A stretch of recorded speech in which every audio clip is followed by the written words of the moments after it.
Bab ke-37, bab melibatkan tukang kayu dan tukang-tukang yang lain dalam membuat mimbar dan membina masjid. Imam Bukhari dengan sanadnya meriwayatkan daripada Sahal, katanya Rasulullah sallallahu alaihi wasallam menghantar seseorang kepada seorang perempuan. Ini sebagai utusan yang membawa pesan baginda kepada seorang perempuan bahawa suruhlah hambamu sang tukang kayu itu supaya dibuatnya mimbar daripada kayu untuk kududuk. Dengan sanadnya lagi Imam Bukhari meriwayatkan daripada Jabir bin Abdullah bahawa ada seorang perempuan berkata, "Wahai Rasulullah, tak bolehkah saya buatkan untuk tuan sesuatu sebagai tempat duduk tuan? Saya sebenarnya ada seorang hamba yang pandai bertukang." Nabi SAW bersabda, "Kalau engkau mahu, boleh juga." Dia pun membuatkan mimbar itu. Bab ke-38, bab orang yang membina masjid. Imam Bukhari dengan sanadnya meriwayatkan daripada Ubaidillah Al-Khawlani bahawa dia sesungguhnya telah mendengar Uthman bin Affan berkata, apabila ramai orang mempersoalkan kehendak beliau membina Masjid Nabi SAW, membina semula Masjid Nabi SAW.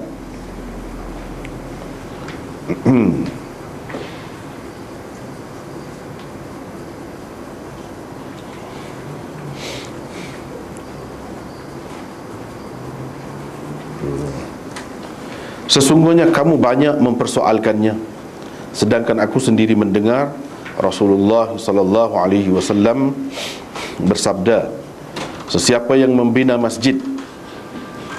Bukair berkata, saya rasa dia berkata, kerana Allah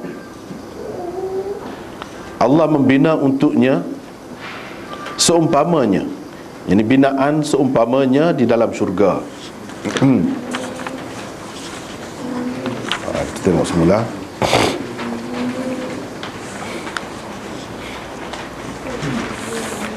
Jadi ini masih lagi bab masjid. Sebenarnya bab masjid ni lepas ni pun panjang lagi. Ada lagi banyak tajuk-tajuk berkenaan dengan masjid lagi. Masuk di bawah kitabus solah, tapi berkenaan dengan masjid. Sebelum pada ni Imam Bukhari sudah buat dah bab bekerjasama atau tolong-menolong dalam membina masjid. Tolong-menolong. Sekarang ni melibatkan tukang pula dalam pembinaan masjid. Jadi apa dia? Sebab Imam Bukhari kalau buat tajuk dia ada maksud dia.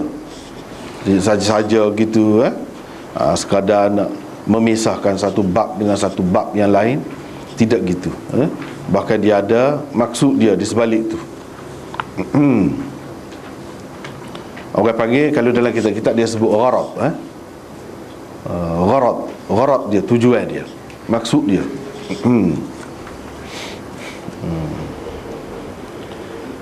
Kalau kita tengok maksud dia tu banyaklah.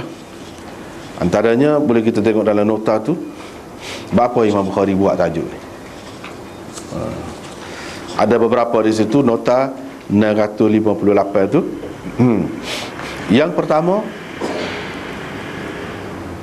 mengisyaratkan kepada maudhu' dan karutnya hadis, jannibu masajidakum sunna'akum, yang diriwayatkan oleh Ibnu Adi di dalam Al-Kamilnya, Al-Khatib di dalam Talkhis Al-Mutasyabihnya, dan lain-lain tokoh di dalam kitab masing-masing, melalui saluran riwayat Muhammad bin Mujib daripada Ja'far bin Muhammad, daripada ayahnya, daripada datuknya, daripada Ali bin Abi Talib.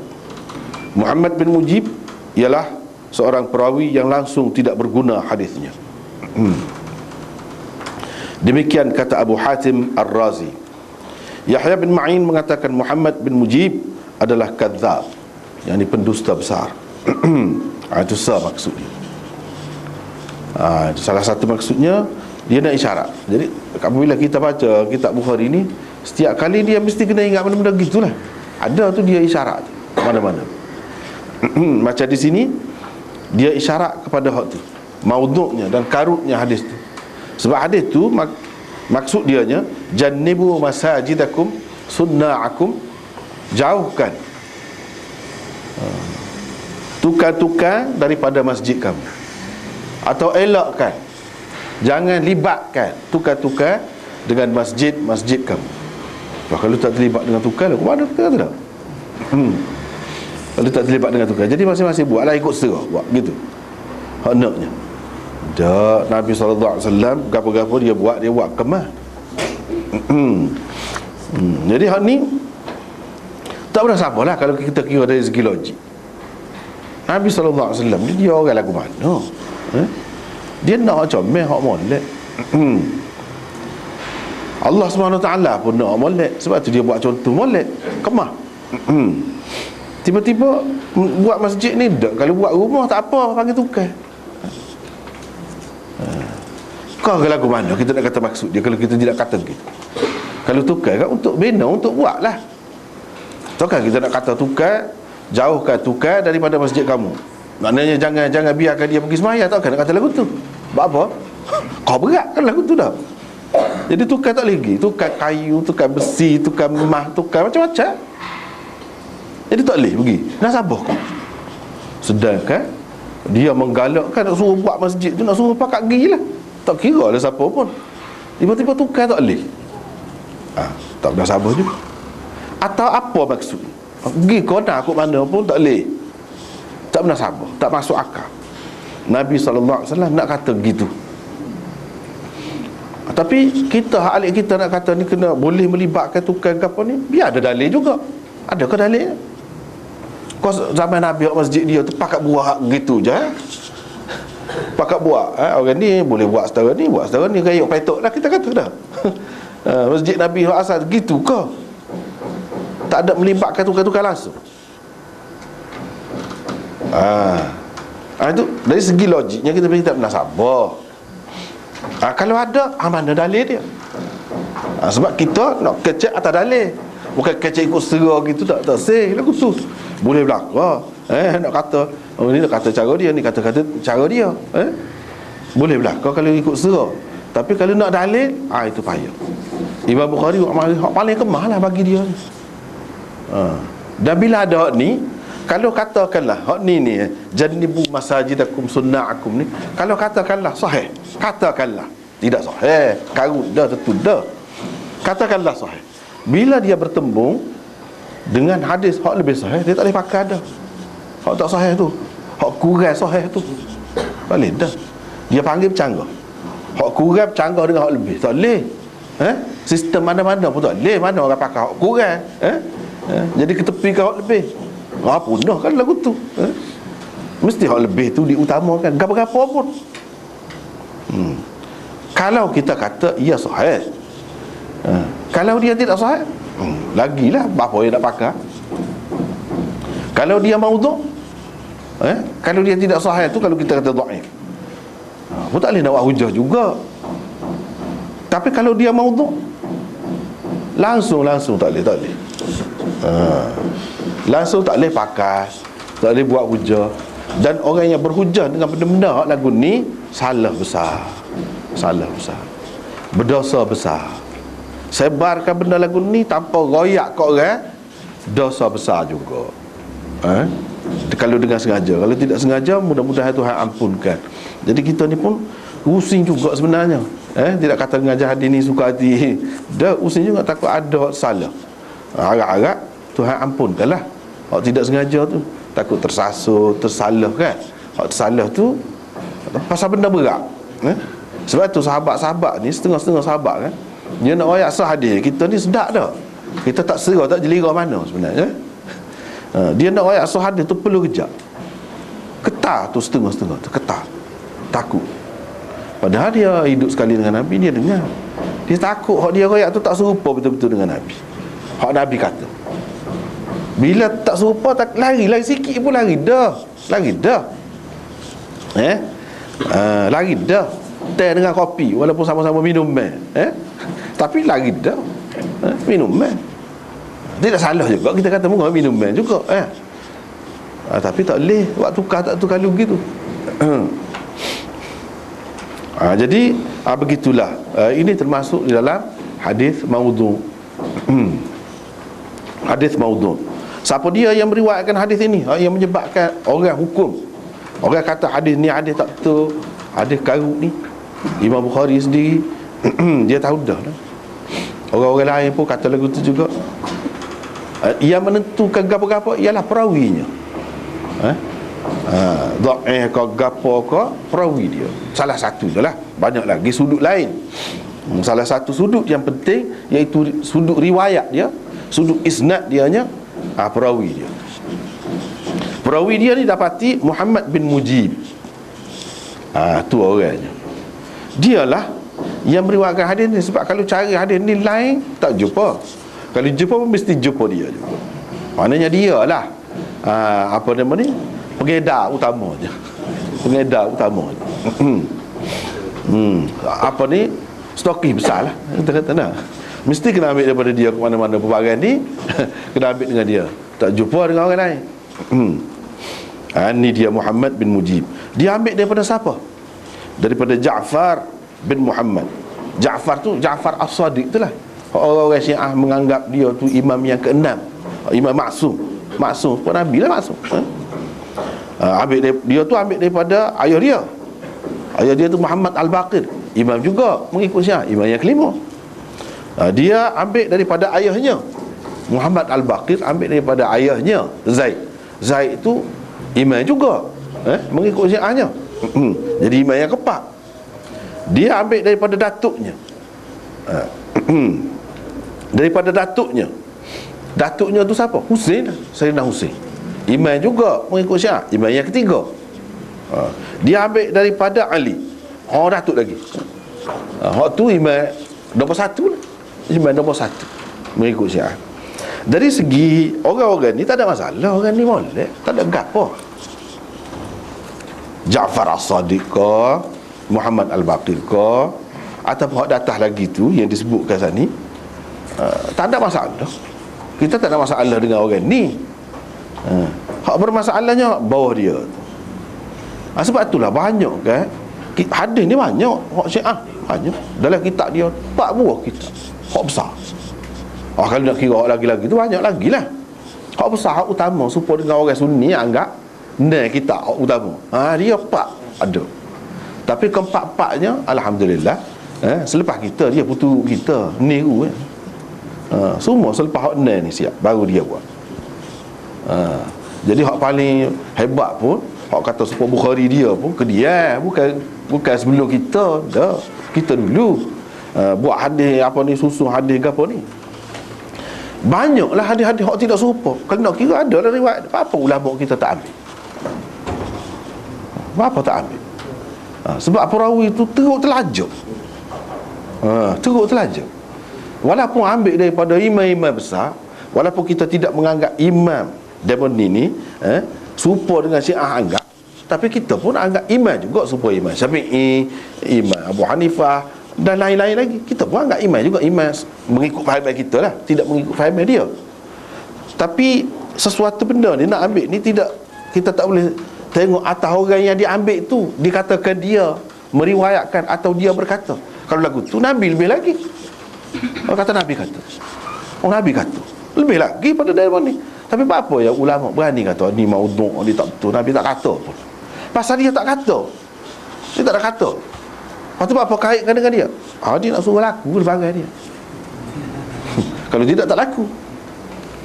Ni sebut orang-orang besar, orang-orang penting laku. Mudah sikit orang nak terima, lembut hati jadi orang. Bukan main. Jadi sesuatu hadis tu kita tidak boleh kata tu ada orang-orang besar dalam tu.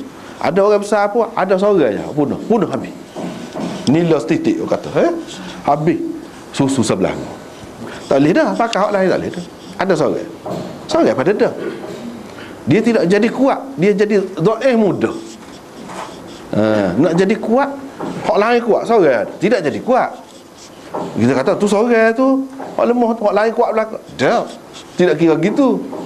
Jadi ada seorang kira lemah lah. Tak kira dah hak lain tu.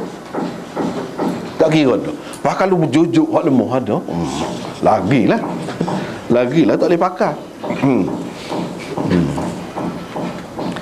Lepas tu dia hadis-hadis yang maudhu' ni, hadis-hadis yang maudhu' ni, yang karut ni, dia kalau kita perhati dalam sanad dia mesti ada perawi-perawi hak lemah, hak tak kuat ni, hak bermasalah. Selain daripada tu, dari segi logik pun kita tengok, kalau kita ukur nilai dengan akal kita tak boleh terima. Banyak perkara banyak perkara enggak banyak benar lah dalam masyarakat kita ni. Bukan setakat hak hak maudhu' tersebar dengan meluas. Tersebar dengan meluas. Banyaklah. Misalnya buat kau tak erti orang kita ni kadang-kadang kan. Kemarin ada dengar dalam khutbah. Nah. Kemarin ada dengar. Tengok. Benda lagu tu tak tahu. Dia sebut, Nabi kata, wahai Ali, begini. Wahai Ali ni kalau hak sahih ada sah je. Kalau start dengan wahai Ali tu kat sah. Kebanyakan paling tinggi dua. Hak tu tak termasuk. Hak lain tu selain daripada hak dua tu dah lah, mudah je. Lagu tu tengok kitab mana pun. Tapi lagu tu anak ayat bukan hak mengajar seseorang gini, kadang-kadang atas membar tu ada lagi. Ada tak sedar, bukan sengaja lah, mudah-mudahannya kan, bukan sengaja. Tapi nak ayat meluasnya, tak tahu kaedahnya sampai begitu sekali. Padahal kalau baca kita hadis sikit je, kita cakap hadis maudhu' ni ayat lalu. Hak mana-mana hak start dengan ya Ali, wahai Ali, semua karut kecuali satu saja. Ya Ali, anta minni bimanzilati Harun min Musa. Hak tu saja. Hak lain-lain, hak kata wahai Ali, kalau kamu nak makanlah garam dulu. Gapo tu kata? Wahai Ali, kalau mau nak pergi jalan jangan lupalah bawa besar. Dah. Dengar pun lemah dah. Banyak benda lah lagu tu, boleh tahan nak sebut lah. Banyak. Dia ada satu kitab khusus. Mula dengan ya Ali.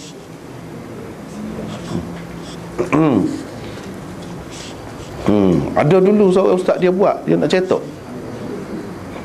Tapi kita tegur, suruh anak-anak buat tegur lah. Tak betul. Tak usah cetak lah. Sampai sekarang ni tak ada nampak. Tak ada nampak cetak. Mujur lah.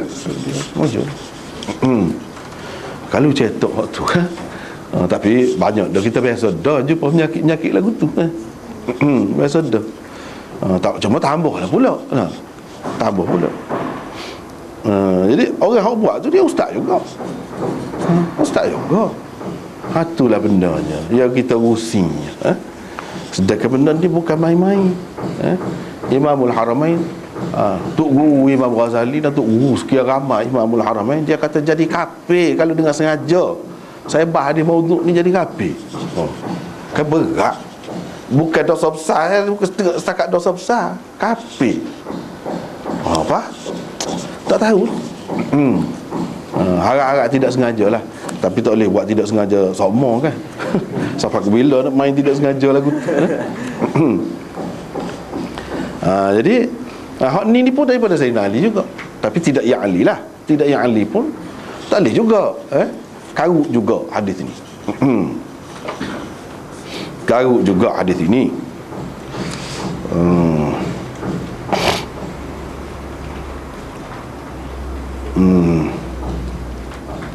Jadi seperti kita kata tadi lah, dari segi logik, bapanya nak larang, elokkan, jauhkan, jangan bui apa ni tukar-tukar ni pergi. Jadi Imam Bukhari nak tolak tu lah, sebab tak pernah sabar lah. Nak kata tak pergi semayang, tak pernah sabar. Kalau tak si melibatkan tukar, tak pernah sabar. Lepas tu pasal bercanggah dengan hadis, Imam Bukhari akan buat pagi. Ni lah dia kata, mana? Tukar tu, tukar kayu. Dia guna tukar kayu. Tak apalah, itu yang pertama. Yang kedua, keelokan memilih dan melibatkan tukang atau orang yang mahir di bidang binaan dalam pembinaan, khususnya masjid. Kalau kita nak bina apa-apa, kena libatkan. Biar demo tu terlibat, masuk campur. Orang ahli. Ikutlah nak agak apa. Kalau berkenaan dengan kayu, kena tukar kayu. Kalau berkenaan dengan besi, tukar besi. Kalau berkenaan dengan cermin, tukar cermin. Ikutlah. Kena libatkan mereka itu. Sebab apa? Sebab dalam hadis dia sebut seorang sahabat perempuan, orang panggil sahabiyah, dia ayat kepada Nabi, dia ada tukar kayu gini-gini. Dia kata apa? Dia terima. Tukar kayu. Padahal membar tu kalau tidak tukar kayu boleh dah buat lah. Tapi di sini menunjukkan Nabi kena. Dan orang tidak tahu, hak tak erti, orang tahu nak buat membar dia tu hak erti. Hak pandai memang tukar. Cerdik juga, tidak kata ikut serah yang buat gitu. Nabi terima. Ini menunjukkan Nabi kena kepada lagu tu. Kalau tidak, dia tak akan terima. Kita kata buat apa? Dunia kita kata. Hak kemah-kemah ni. Buat comel-comel member. Kemah-kemah ni. Aku nak die sampai mati, kau mati aku dulu. Nak bunuh dia tu dah. Dia tak kata lagu tu. Dia tak kata. Bahkan molek lah buat kemah tu. Setengah-setengah kan dia kata, jangan buat rumah. Dia pegang hadis juga kononnya. Hadis lagu tu. Rumah kalau lama daripada kita, biar rumah tu utuh dulu daripada kita mati. Mana gitu. Kalau kita mati nak mandi, nak gapo mana dah. Kalau rumah utuh dulu. Saya tak fikir waktu tu. Kalau sakit, kalau gapo nak duduk mana? Bila nak tahu mati tak mati tu? Payah tu. Jadi sadar benda tu karut belaka. Tapi tengok, orang kau hebat, dia kau kait ke benda-benda bukan-bukan tu dengan dia. Sebab apa nak jual, biar laku lah. Biar laku. Kata Nabi kan, bolehkah ada jenis-jenis lemah semangat tak pakai hak tu? Pakai hak tu. Nak menenangkan hati dia. Nak menenangkan hati dia. Tak boleh buat rumah molek, dia kata lagu tu. Dia menenangkan hati dia. Sebab tu orang tak ikut agama kadang-kadang dia marah tu lagu tu lah. Tak ada kena-mengena dengan agama sebenarnya. Tak ada kena-mengena. Jadi kalau nak buat apa-apa, biar ahli dia, biar tukar dia. Tu hak Imam Bukhari nak ayat. Apa dia buat tajuk gini ni? Sekarang ni nak masjid jenis binaan. Kalau nak agama lain gitu juga. Yang ketiga, kedua-dua hadis yang dikemukakan oleh Bukhari di bawah bab ini hanya menyebut tentang tukang kayu untuk membuat mimbar yang merupakan salah satu alat penyempurna dan pelengkap masjid. Tidak ada satu pun hadis tentang tukang-tukang yang lain yang diambil untuk pembinaan masjid itu sendiri dikemukakan oleh beliau. Hadis-hadis tentang tukang-tukang yang lain memang ada, tetapi oleh kerana ia tidak menepati syarat sahihnya, Bukhari mengisyaratkan sahaja kepadanya di dalam tajuk bab dengan menyebut perkataan as-sunnah. Yang ini tukang-tukang yang lain. Kalau kita perhatikan tajuk bab melibatkan tukang kayu. Tukang kayu memang ada dalam hadis ni. Dua hadis dia amal ini tukang kayu je. Hak nak buat member tu sebab member tu daripada kayu. Tak ada capur besi, tak ada jaga apa ni, kayu. Lepas tu Imam Bukhari buat adalah tajuk. Hak dalam hadis ada kayu, tukang kayu saja. Dia sebut tukang-tukang yang lain. Dia ambil mana? Orang miskin. Tuan ambil mana hak tu? Tak ada sebut dalam hadis hak tuan mari. Sebab apa? Sebab tu tajuk Bukhari paling istimewa. Dia nak ayat di sini hadis ni walaupun sebut tukang kayu saja, kita boleh faham daripada situ bukan tukang kayu, tukang lain pun. Boleh faham juga. Apa lagi ada hadis, dia nak isyarat kepada hadis tu, cuma hadis tu tidak menepati syarat dia, bukan bermakna tidak sahih. Jadi kalau tidak ada dalam Bukhari, tak boleh kita kata tak sahih lalu. Ada sahih juga, cuma tidak menepati syarat dia. Taraf kesahihannya tu tidak menepati piawaian dia. Hak dia naknya lagu ni, setara tu tak boleh lagi. Nak pasal nak will bill lebih daripada orang lain, penat kalah lah. Tidak mudah lah. Kalau sini dia tahu, tapi dia tak boleh hak mari. Hak tu tak boleh hak mari. Bukan hak tu tak molek, sebab memang dia nak jual barang hak memang bermutu sungguh. Kalau kita kata bermutu sungguh, tak sih jual hak lelaki-lelaki, tak sih. Gitulah kita kata. Kalau perkedai kan, hak barang hak dia tu hak paling molek. Cek lah, kalau nak cek semua lagu tu sesoalnya. Hak kurang walaupun molek ada juga kedai lain. Jadi memang dia khusus untuk tu, nak kan? Jadi kalau nak bermutu sungguh, pergi situ. Kira-kiranya gitulah. Jadi dia tak boleh buat mari. Hak dia tak boleh buat mari kerana tidak menepati syarat dia tu duduk mana? Sini. Antara hadis sahih tentang tukang-tukang yang lain selain tukang kayu yang terlibat dalam pembinaan masjid, ialah hadis Talq bin Ali. Ini kata beliau, ni hak dia kata. Talq bin Ali, sahabat Nabi ni, dia kata, banaitu ma'a Rasulillah sallallahu alaihi wasallam Masjid al-Madinah wa kana yaqul qaddimul yamami min at-tin fa innahu min ahsanikum lahu massa wa ashaddikum lahu sa'idah. Itu hak Nabi katanya. Bermaksud, saya telah membina Masjid Madinah bersama Rasulullah sallallahu alaihi wasallam. Beberapa kali baginda sallallahu alaihi wasallam berkata, biarkan Yamami, yakni orang Yamamah itu, maksudnya Yamami itu dialah dia cerita. Biarkan Yamami itu berada dekat tanah. Tanah tu pada masa tu digunakan sebagai plaster, sebagai seming kita zaman ni. Sebagai seming kita zaman ni. Biar dia duduk dekat bahagian tu, bahagian tanah, duduk gaul tanah, duduk capur tanah, bahagian tu. Ataupun masa nak letak bata-bata tu, letak, cara letak tu biar dia. Kerana di antara kamu, dia adalah yang paling baik sentuhannya. Paling baik sentuhannya, yakni paling pandai menggunakannya. Lengannya juga adalah paling kuat di antara kamu. Lengan dia pun paling kuat di antara kamu. Jadi panas gagah kuat. Tu kalau tukar nak tu lah. Panas gagah pula, kuat pula. Hadis riwayat Ibnu Hibban, Tabarani dan lain-lainnya disebutkan di situlah. Jadi Imam Bukhari nak isyarat kepada hadis ini sahih. Tapi apa dia tak baik? Sebab tidak menepati syarat dia. Tidak semestinya kalau kata hadis sahih itu ada dalam Bukhari, hak dalam Muslim pun sahih juga, hak dalam lain pun sahih juga. Hak mana hak sahih itu sahih lah.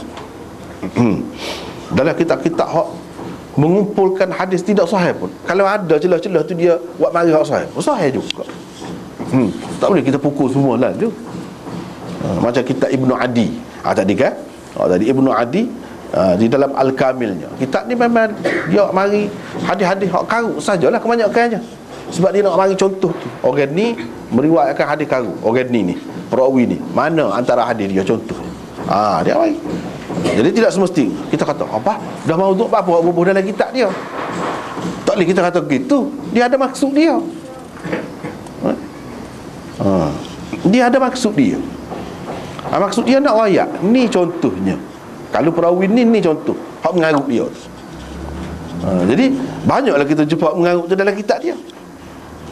Tapi bila-bila gitu bukan makna semuanya hak karut. Bila-bila gitu dia ada juga amal dia. Hak sahih tu sebagai perbandingan kok.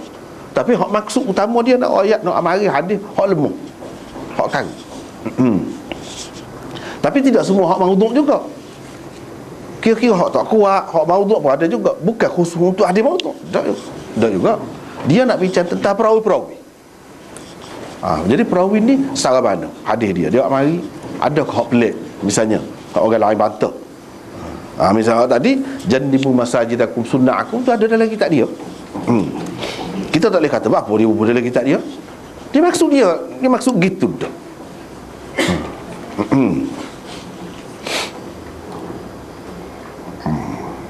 Supaya juga orang tidak faham, dia kata apa dalam Ibnu Majah pun ada juga hadis maudhu'. Lepas tu apa ya, bila Ibnu Majah tu dalam Sunan Sittahnya macam lebih sangat. Sedangkan banyak lagi hak lain hak lebih sahih daripada Ibnu Majah tu. Misalnya Sunan Darimi ke, Muwatta' Imam Malik ke, apa tak ubah tu. Bahkan setengah-setengah ulama memang kata di tempat Ibnu Majah tu hak tadi tu hak lain. Apa nama ni, Muskilul Athar ke ataupun Ma'anil Athar Imam Tahawi ke, itu dia ganti dengan dia tak sebut Ibnu Majah. Tapi buat apa ya, ulama kebanyakan pertahan Ibnu Majah juga. Orang ramai dia tidak faham. Dia kata kau itu hak paling tinggi, hak lain-lain ni bawah pada hak tu. Tidak gitu, silap tu kalau lagu tu. Silap. Dia hak tu untuk sukatan pengajian. Untuk sukatan perlu. Untuk sukatan. Seperti yang sebelum pada ni pun kita sudah bincang dah kan. Apa buat, pilih hak tu buat apa. Hak ni. Kalau buat ngaji paling sempurna. Kalau ngaji hak lain tak sempurna mana? Tak sempurna mana? Setengah-setengah orang dia tak faham. Apa mari hak mengarut nak ngaji? Hak nak ngaji lah perlu hak mengarut tu baru untuk guru boleh wayak. Nah. Hak sakit tu apa hak segar dah. Kan dah. Nak tahu bisa dia lagu mana nah. Hak mari hak sakit tu. Kalau dia doktor. Sia. Tubik-tubik sia. Bagus jalan. Jadi hak ni pun gitulah juga. Jadi sebagai percubaan test ujian kepada orang yang mengaji hadis tu. Sebab tu dia ngaji paling akhir Ibnu Majah. Setelah belajar berlaku dah kaedah. Tengok mu sendiri tentu tengok. Tak ada royak apa-apa. Kalau Imam Tirmizi dia royak hadis ni gharib, hadis ini hasan, hadis ini sahih, dia royak. Ibnu Majah tak ada satu kosong. Kamu tentu sendirilah nak tahu setara mana ngaji ni hak lepas-lepas dah. Lekat molek kau tidak? Itu maksudnya, bukan orang tu lebih daripada orang lain. Dah, tak betul tu kalau gitu. Untuk keperluan sukatan, untuk melahirkan ahli dalam bidang hadis, dia kena ngaji hak tu. Baiklah. Jadi Imam Bukhari nak isyarat. Ada kalanya Imam Bukhari dia pakai isyarat dalam kitab dia ni. Isyarat. Dia nak isyarat kepada hadis maudhu', nak tolak hadis maudhu' tadi. Dia nak isyarat kepada hak dia sebut ni dalam tajuk ni sunnah ni mari mat. Dia ambil situ. Tapi apa? Ia tidak amari dalam hadis ni pun sebab hak tu tidak menepati syarat dia. Walau bagaimanapun dia ada isyarat kepada hadis sahih tu yang ada di dalam kitab lain. Dalam tu ada sebut tukar-tukar yang lain tu. Sebab tukar-tukar kayu ni duduk beno batu tu. Dengan menggunakan tanah ke apa tu. Zaman itu guna tanah. Lah ni setengah-setengah negeri tu ada lagi guna tanah. Jadi cara pancuhan dia tu dia jadi kemas seperti tu kelebihan aja. Kemas seperti semi. Lepas tu kalau kena hujan ke apa tidak mudah itu. Sebab dia tudung molek kan. Jadi tak mudah utuh ke apa. Buatnya kan dia bukan semi, tanah. Tapi dia kena ahli dia lah. Nak pilih tanah tu pun satu hadah. Nak pilih tanah tu pun satu hadah. Sebab itulah Nabi SAW suruh dia tu duduk depan Yamami tu. Yamami tu siapa? Talq bin Ali itulah perawi yang meriwayatkan hadis ni. Jadi hak ni cerita buat kalian buat masjid. Jadi kalau orang kata apa Imam Bukhari ni dah, dia kata melibatkan tukar-tukar kayu dan tukar-tukar dalam pembinaan mimbar dan masjid. Pembinaan mimbar tu adalah buat mimbar tu dalam hadis ni. Buat masjid mana ada? Masjid tu lain, mimbar tu lain. Mimbar tu boleh hakak daripada luar masuk dalam, daripada dalam boleh waktu ambil luar. Masjid lain. Mana masjidnya? Mana hak masjid? Dia isyarat saja untuk masjid. Untuk masjid dia isyarat. Isyarat mana? Inilah hadis Talq bin Ali. Dia isyarat kot tu. Jadi daripada sini juga kita faham bela-bela ni, walaupun Imam Bukhari dia isyarat saja, tapi kita faham hak naknya tukar ni lagu tu lah mahir. Satu, kemahiran. Ahsanikum lahu massa, paling baik sentuhannya. Jadi bahasa dia guna tu pun comel. Paling baik sentuhannya. Dia guna kan, orang lain dia guna lah bahasa tu kan, paling baik sentuhannya. Jadi sentuhan tu ikutlah bab apa-apa masing-masing, bidang masing-masing lah. Tapi bahasa dia guna tu sangat comel, sesuai dengan Nabi SAW. Bahasa tu yakni paling pandai menggunakannya, mahir, ada kemahiran. Yang kedua, paling kuat. Ada juga tukar kan, dia mahir, tapi kalau nak ngukar-ngukar naik tak boleh. Ngukar-ngukar atas tu dia penipal dah. Ada juga. Susah dah tu. Dah. Susah. Tak boleh buat sendiri belakang. Tak, ada juga tukar. Kalau bak naik-naik ngukar tak boleh dia. Bawah-bawah ni boleh. Tapi perlu tu. Kalau ada hak mahir tak apa dah, dia tak buat. Tak apa dia tunjuk. Dia kata agen ni, buat hak ni, buat hak ni. Tak apa dah. Perlu. Maknanya Nabi nak hak mahir tukar ni. Ikutlah tukar gapo pun. Lepas tu hak kuat. Gagah. Hak mana perlu gagah tu lah. Mana perlu gagah. Kalau tidak gitu pun tahan lasak. Nak buat. Ada juga tu kata tak boleh kalau tengah malam dia. Tak nampak mata. Macam-macam. Ada kalau nak suruh cepat kena siang malam. Kena gagah. Kena tahan. Kalau tidak tak boleh penipala kalau tak tidur. Susah. Itu isyarat tu. Jadi Imam Bukhari pakai isyarat nak menunjukkan kepada ada tukar-tukar lain yang terlibat dalam pembinaan masjid. Betul, saya tak boleh buat mari dalam kitab saya ni. Dia kata kira-kiranya begitu sebab tidak menepati isyarat. Tapi pada isyarat. Isyarat-isyarat lagu tu biasanya Imam Bukhari dia berburu dalam tajuk dia. Tajuk dia sangat istimewa. Jadi sini jelas lah. Lepas tu kalau kita tengok dalam hadis lain lagi ada. Bukan seorang dua hak pandai ni. Hak ni hak paling tinggi lah, kita kata paling molek lah hadis. Hak lain-lain ada lagi ia terlibat tukar-tukar. Jadi makna penglibatan tukar itu sangat diperlukan. Sama ada secara sukarela atau secara bayar, tak apa. Perlu. Jangan kita kata kalau bayar tak sih guna tukar. Ada tak, dia pun nak hidup juga. Nak hidup juga buat masjid pun. Lebih sukarela kan dalam Islam ni ajar hak sukarela. Lepas tu hak upah tak apa juga. Kalau nak ambil upah tak apa juga. Itu yang ketiganya maksud Imam Bukhari buat tajuk ni. Yang keempat, cara memahami hadis antaranya ialah dengan menggunakan qiyas.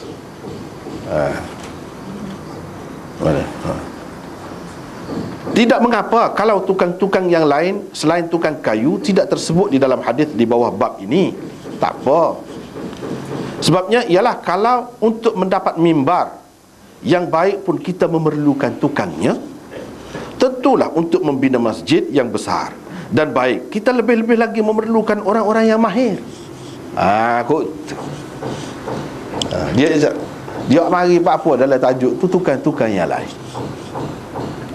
Setara mimbar tu nak ketukar. Mimbar tu setara mana sangat? Benda kecil je, sebahagian je daripada masjid tu.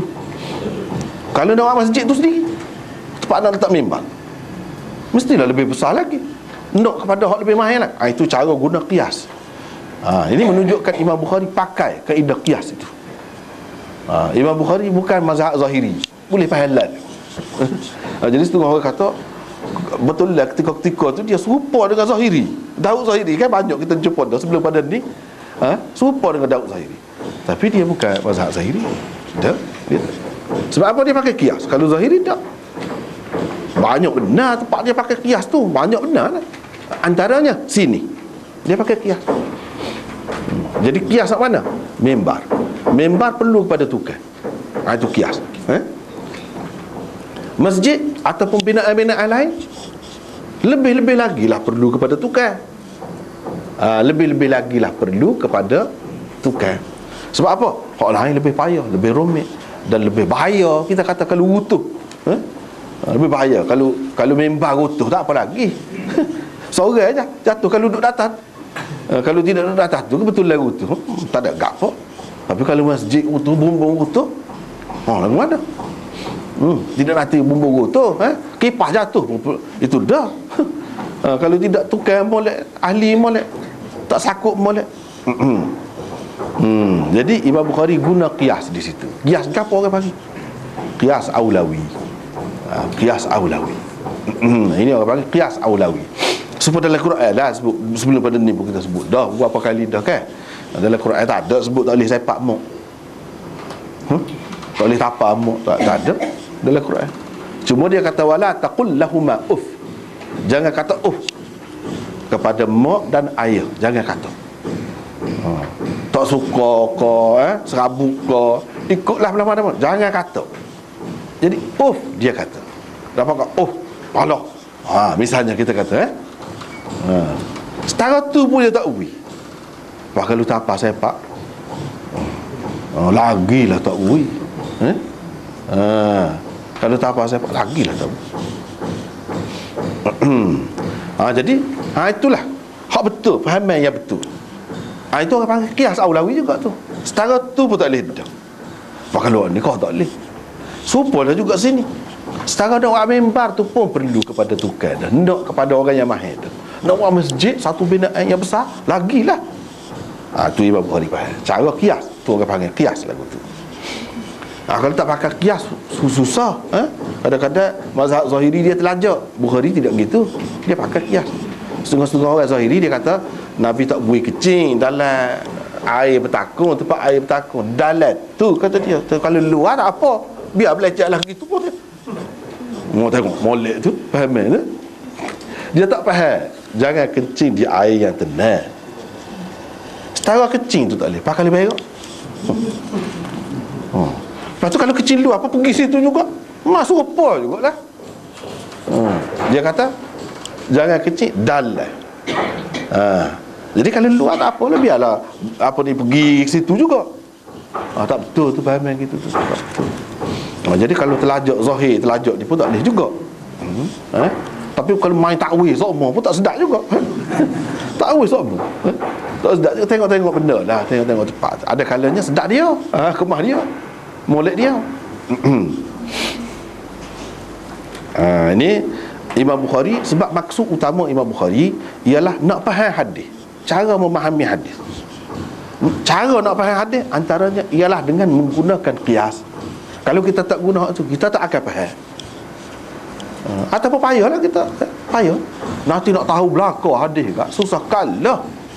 Jadi hak mana-mana buat keputusan, buat apa ni hukum, buat peraturan ke apa, dia tahu semua hadis ke? Tak mesti. Dia tahu kaedah. Tahu kaedah tu yang penting. Hak perincian tu orang panggil juz'iyat tu, hak halu-halu tu dia akan mari berulang akan mari. Akan banyak tak apa hak tu.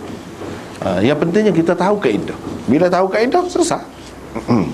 Kaedahnya hak kena guna dalam memahami hadis ialah qiyas. Kena pakai qiyas. Sebab itulah jumhur ulama mengatakan qiyas itu hujah dalam syariat. Hujah. Itu yang keempat.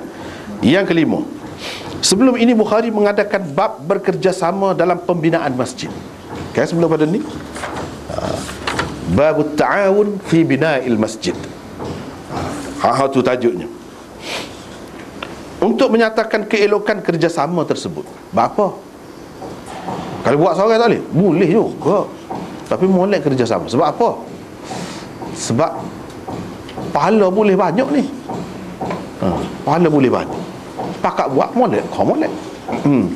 Lepas tu mungkin orang ni lebih kuat, lebih pandai dari sudut ni. Sebab tu nak kerjasama tu. Ia melibatkan semua orang Islam. Dia kata kerjasama secara umum. Jadi semua orang boleh terlibat lah.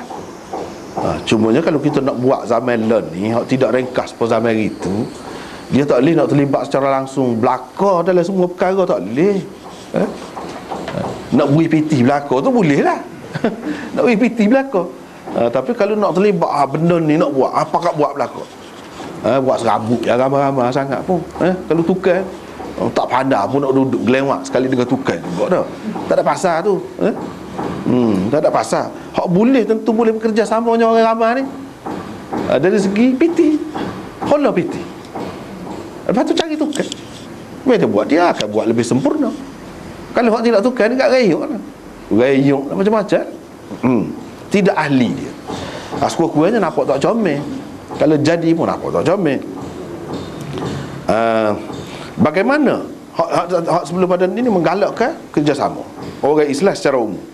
Bagaimana kalau kerjasama dalam pembinaan masjid itu melibatkan tukang-tukang dan orang-orang yang mahir di bidang binaan? Tentulah hasilnya akan lebih memuaskan, dan pahala yang diperolehi mereka juga tentulah lebih besar. Kerana itulah Imam Bukhari mengadakan pula bab ini selepas bab sebelumnya. Itu pandangan kita sendirilah. Hak tak ada dalam kitab, tak apalah, masing-masing boleh bagi pandangan. Kalau ada orang lain boleh bagi pandangan lah, tak apa. Hak tu hak kita nak. Sebab sebelum pada ni kerjasama. Kerjasama tu secara umum. Bagaimana kalau kerjasama, kalau penglibatan tukar, tentu lebih molek lagi. Hak biasa ni pun kalau hak tu punggah dua butir batu, kita kata hak tu punggah sebutir batu, cepatlah sudahnya. Cara biasa. Hak ni kalau tukar tu lebih molek. Lepas tu tukar tu dia banyak kerja lain lagi. Kalau dia tinggal kerja tu nak buat ni, boleh pahala lebih banyak dia. Kalau boleh piti sikit tak berapa banyak pun kita kata boleh pahala banyak. Peluang untuk dia, gunakan kemahiran dia di situ. Jadi kerjasama tukar lebih-lebih lagi lah dikehendaki. Kau molek kalau ada kerjasama tukar. Setara tidak kerjasama tukar, kerjasama orang biasa ni pun molek dah, digalakkan dah. Sepatutnya kita buat, terlibat orang-orang Islam. Apa lagi kalau tukar? Sepatutnya bila ada peluang lagu tu dia kena anggap ini peluang dia. Inilah peluang dia. Jangan duduk kira piti sangat lah. Bukan tak boleh nak ambil upah tu, memang boleh, itu hak dia. Tapi jangan duduk kira peluang. Sebab boleh jadi sepanjang hayat dia ni tak ada dah orang nak panggil, nak ajak dia buat masjid, tak ada peluang dah. Sedangkan kalau dia tak nak piti, dia boleh bagi sumbangan tenaga dia, hak tu pun boleh dah pahala pada dia. Kalau dia tak nak piti, dia tak sewa piti, tak apa, dia tetap boleh pahala juga dengan cara dia bagi sumbangan kot. Jadi hak munasabahnya kita kata hak lain-lain pun ya Allah belaka, tambah lagi. Hak ni lebih nampak sesuai. Kalau nak kira tajuk sebelum pada ni, nampak bersama molek, kait molek. Sebab Imam Bukhari cara dia daripada rendah naik tinggi. Dia tidak buat serupa. Dia tidak serupa. Hak sebelum pada ni kerjasama umum, ni kerjasama tukar. Itu dia nak ayat tu. Tentulah lebih baik.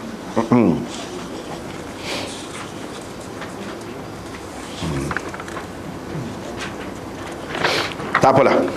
Jadi habis dah berkenaan dengan tajuk bab di situ. Cuma kita pergi kepada hadis dia. Hadis yang pertama diriwayatkan oleh Sahal bin Sa'ad.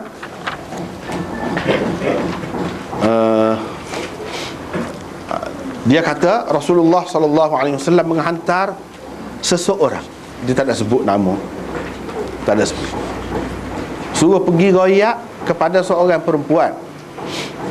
Seorang perempuan. Jadi orang utusan dia suruh pergi royak tu tak ada sebut nama, tak jumpa dalam kitab mana, tak sebut siapa dia.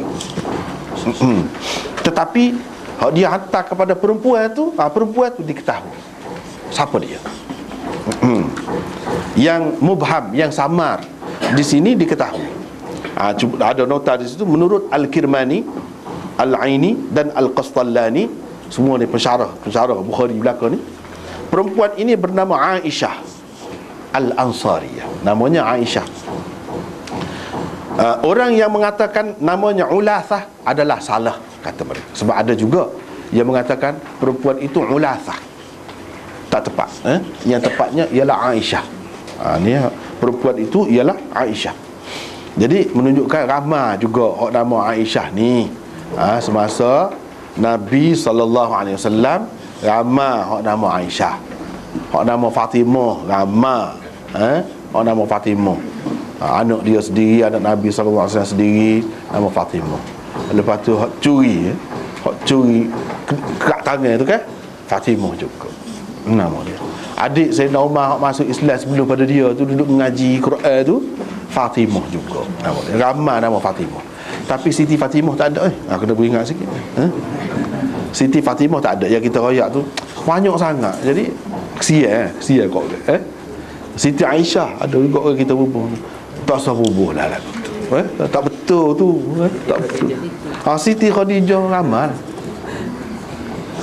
Siti tu nama dia boleh dengan sendirinya. Dia boleh dengan sendirinya. Siti tu maknanya puan. Kalau kita bahasa Melayu kan. Jadi bila dia kahwin esok dah, orang panggil puan lah dengan kepada dia dengan sendirinya. Jadi orang panggil Sid Aisyah, tak apalah bukan dia bini Nabi. Masa kecil dia ayah dia pun Siti Aisyah kau nama dia. Dah. Tu kena faham. Tu kena faham. Orang kita banyak benar keliru ni. Dia nak molek dah. Terkena juga. Nak molek dah, terkena juga. Tak usah bubuh. Tak kena tu. Carilah di kalangan orang Arab, tak ada. Hak erti. Hak erti bahasa dia tak ada. Nama lagu tu Aisyah lah. Aisyah. Supaya juga Nur Aisyah. Bukan benar Nur kalau kita kan. Kalau perempuan agak Nur, tak betul tu. Nak kira kok mana Nur Aisyah, cahaya Aisyah. Kau dia cahaya Aisyah apa-apanya. Cahaya Aisyah. Nur tu bukan apa ni lafaz kalau dalam bahasa Arab untuk menunjukkan perempuan. Tak. Jantan tu. Sebab tu ada nama Muhammad Nur kan? Ada ke tak ada? Ada. Tu betul je. Tu betul. Nur Aisyah tak ada. Tak betul. Nak kata gapo? Aisyah tu sebagai sifat. Nur Aisyah. Lepas tu nak ayat gapo? Nak ayat gapo? Cahaya Aisyah. Nak ayat gapo? Kait dengan Aisyah tu kau. Sebab apa dia bawa ilmu Aisyah tu kau? Dia ingat hadis Aisyah tu belakang kau. Aisyah bin Nabi tu dia kata dia di Nur Aisyah tu kau mana tu kaitannya? Tak kena lah pendek kan. Kau mana pun tak boleh pergi, tak boleh. Tak kena. Jadi waktu kena beringatlah. Sebab bila-bila nak sapa tepak dia makan masa juga. Dah jumpa dah ni kita sebut lah. Jadi Siti tu tak betul. Tak usah lah. Orang kita ni nak dah ke Arab tu, molek dah, tidak jadi Indonesia Sutomo kau ke apa ke dah. Molek dah tu. Tapi silap banyak. Syamsul Bahri lah nama kan. Syamsul tu makna dia matahari. Al-Bahri tu makna dia laut. Apa dia? Syamsuddin bagus. Ya Allah matahari agama. No. Menasabah lah. Ni Syamsul Bahri. Lepas tu Syamsul Qamarain pula dah. Matahari 2 bulan pula. Gambar dia kan? Tak faham. Tengok. Yang bubuh ikut surah. Tapi bahasa Arab belaka. Bahasa Arab belaka tu. Bahasa Arab belaka. So lagi orang kita, kalau orang besar ada nama lagu tu, dia akan bubuh. Orang popular lah, orang glamour kalau kita kata dah. Dia buat akan bubuh. Itu silap banyak. Jangan. Ataupun dia berasa sedap, dia tengok cerita dia sedap, dia pun bubuh. Masyitah misalnya. Itu bukan nama. Nama kerja dia. Sebab kita kata pegawai lah, pegawai. Kita pun nama anak kita pegawai. Tidak nak suka dah. Kita pun nama anak kita polis. Lagu mana lah? Polis. Nanti dia jadi polis, dah, tak apa lah. Orang akan panggil dia polis dengan sendiri. Kalau dia tidak jadi polis, lagu mana? Tak sesuai tu. Tak sesuai. Jadi tak pernah sabar. Masyitah tu makna dia apa nama ni, tukang anda, mak anda, ataupun tukang sisir rambut. Tukang sisir rambut anak Firaun, keluarga Firaun. Asal dia tu kan. Baguslah cerita dia tu, tapi itu bukan nama dia. Bukan nama dia. Tak tahu. Jadi Masyitah tu tukang. Jadi kita pun nama tukang. Kan pelik tu. Jadi tak salah. Jadi Siti ni banyak benar ni. Siti ni ada beberapa orang telefon dia nak nama anak dia, kalau benar lah mana. Tak boleh, kata situ tak boleh. Tempat-tempat boleh, bukan semua tak boleh. Kita kata Nur Hayati, Nur Aini boleh, tak apa. Perempuan tak apa, perempuan pun. Sebab kita kira bahasa, dari segi bahasa. Tapi kalau Nur Aisyah tak lagi. Rasa royak. Nur Aisyah tak lagi. Sebab tu kena orang reti. Nak ubah nama ni pun. Lepas tu kadang-kadang dia ambil dalam buku. Dalam buku tu tak sempurna molek. Sepatutnya kena bubur kata tulis hok Arab tu lagu mana, eja lagu mana. Jangan tulis hok Rumi saja. Jangan tulis hok Rumi saja. Dia boleh tersilap masalah nama ni. Kita nak tu molek dah. Cuma tak kena. Ada lagi tak kena. Walaupun benda tu benda tak ada sebelah mana kita kata, tapi nampaklah kejahilan. Jadi hak tidak jahil pun kena juga. Pasal apa dia kata, Allah, apa-apalah Malaysia ni mudah sangat kau bahasa Arab ni. Tak ada kau orang kerti bahasa Arab molek. No. Pak kau hak pandai kena juga. Tak ada kau orang ngajar. Dah. Kena juga. Padahalnya lagu ni yang silapnya orang-orang yang ngaji juga yang bubuh lagu tu. Orang yang ngaji.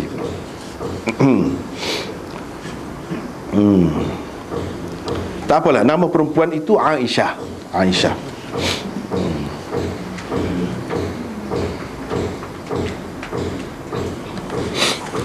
Dia kalau nama-nama molek gitu kita tak tahu makna pun tak apa. Dan bunga Nabi tak kata gapo juga, kira molek lah. Apalagi kalau kita tahu makna dia, memang molek lah. Aisyah tu memang molek. Makna dianya kalau kita kata Aisyah tu makna perempuan yang hidup dengan sihat dan dapat cari makan sendiri. Gitu Aisyah tu. Berdikari lah. Aisyah tu makna dia bukan sekadar hidup. Kalau hidup pun hidup sebab duduk dalam hospital, hak sakit pun hidup juga. Waktu tu orang panggil Yahya. Yahya ni Asya Ya'ishu. Yahya mana dia hidup. Hidup tu hidup lagu tu pun tak Yahya dah. Tapi kalau hidup berdikari, boleh cari makan, boleh buat kerja, mana sihat lah. Harapan kita biar situ. Jangan mati kecil. Walaupun mati tu suruh Tuhan lah tu kan. Kehendak kita, hajat hati kita, hasrat kita, anak kita biar sampai besar, nama dia tu nampak tu. Sebab kalau budak kecil, ada ke dia cari makan? Budak kecil? No.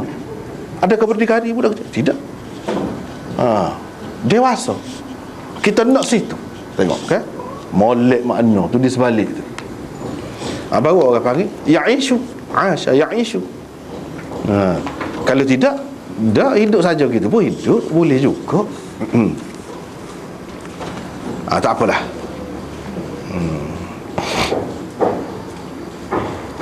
Jadi Nabi SAW kata, suruhlah hamba-Mu hak tukar kayu tu, biar dia buat mimbar daripada kayu untuk ku duduk. Suruh.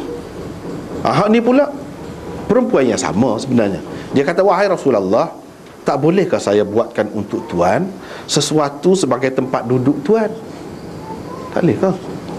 Saya sebenarnya ada seorang hamba yang pandai bertukang, kata dia. Nabi SAW bersabda, kalau engkau mahu boleh juga. Boleh juga. Nabi tidak tolak lah. Tak apa, boleh. Dia pun membuatkan mimbar itu. Jadi nampak canggah hadis ni. Hak ni dengan hak sebelum pada ni sebenarnya tidak ada percanggahan. Mula-mula hak sebut yang kedua ni sebenarnya dalam bab ni sebut yang kedua sebenarnya lebih dahulu berlaku. Hak yang kedua tu kemudian. Hak mula-mula tu sebenarnya berlakunya kemudian. Jadi perempuan ni pergi tawar kepada Nabi SAW gitu. Lepas tu beberapa hari Nabi SAW pun suruh dia. Suruh royak ke dia. Boleh jadi Nabi nak mengingatkan dia, sebagai mengingatkan dia. Biar buatlah. Jadi ini tidak bercanggah. Dia benda-benda lagu ni kadang-kadang pokok anti hadis. Ni masalah anti hadis pula. Dia kata tengok bercanggah. Sekali Nabi kata lagu ni, sekali lagu ni. Apa lagu ni? Sebenarnya benda lagu tu tidak bercanggah. Sebab itulah dalam nota tu kita tulis 960 hadis ini dan hadis sebelumnya sama sekali tidak bercanggah. Hadis ini menjelaskan mula-mula sekali perempuan berkenaan menawarkan khidmat tukangnya kepada Nabi SAW. Mungkin beberapa hari selepas itu Nabi SAW menghantarkan utusannya kepada perempuan itu agar meneruskan hasratnya. Itulah yang jelas daripada hadis pertama. Nabi suruhlah, kalau dia nak tak apa, teruskanlah. Tu Yang ada dalam hadisnya itulah. Lepas tu kita pergi kepada pengajaran. Pengajaran yang kita dapat ambil daripada dua hadis ini, iaitu satu, keelokan melibatkan orang-orang yang mahir dalam pembinaan tempat-tempat awal, khususnya masjid. Jadi melibatkan tempat awal ni, hak moleknya kena melibatkan tukar-tukar orang-orang yang ahli. Kalau kita nak buat rumah kita, nak sendirilah lah. Kalau jatuh-jatuh atas kepala kita, nak kita. Tapi kalau tempat awal tak boleh nyaya kat orang. Ni masjid tu tempat awal. Tempat awal. Semua orang pergi. Bila gitu Nabi SAW melibatkan tukar dalam pembinaannya. Tu hak nak. Jadi tidak semesti Nabi buat balai gotu balai goni nak ada dalam hadis lah. Kau tak perlu hak tu. Tak apa dah. Sebab dia hidup dalam masa yang ringkas. Dalam masa yang ringkas tu nak jadi panduan untuk semua. Sebab itu dia kena ada kaedah. Macam hak ni, kita kata hak tempat awal. Masjid tempat awal. Bukan tempat sendiri, bukan rumah sendiri. Jadi kalau rumah sendiri pun kita fikir perlu kepada tukar, nak kepada hak molek, masjid lebih-lebih lagi. Sebab itu maruah kita, maruah umat Islam lebih-lebih lagi.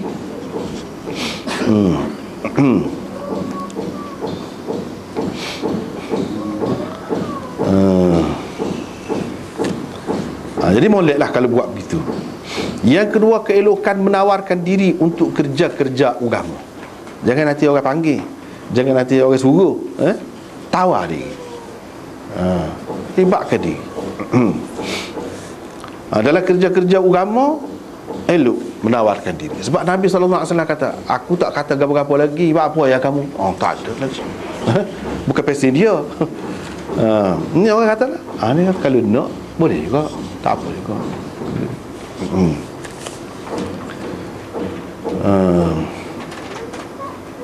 Jadi itulah mimbar dalam masjid tu. Sebelum pada ni kita sudah jumpa dah kan. Sebelum pada tu Nabi SAW bila dia berucap, dia duduk dekat batang pokok kurma. Sadar dia pegang tangan dia situ kan, dia berucap. Jadi bila buat ni dia tinggal tu, tebal tu, jerit batang pokok tu, jerit. Sahabat-sahabat bunyi, enggak dia. Nabi pun pergi tepuk-tepuk, senyap. Maknanya setiap benda yang kita buat ni ada kesan, ada. Kita yang tak tahu. Kita yang tak tahu. Kita berasa dia tak ada gapo. Dalam akidah kita pun memang semua jadi saksi ni kan. Nak jadi saksi pun ada, kalau tak tahu kan satu. No. Makna sebab itu dalam Quran pun sebut, wa in min syai'in illa yusabbihu bihamdihi walakin la tafqahuna tasbihahum. Semua benda ni bertasbih dengan cara dia. Dia dengan cara dia. Cuma kamu tak faham tasbih dia. Untuk puji Tuhan belaka. Apa ni kat Maha Suci Allah.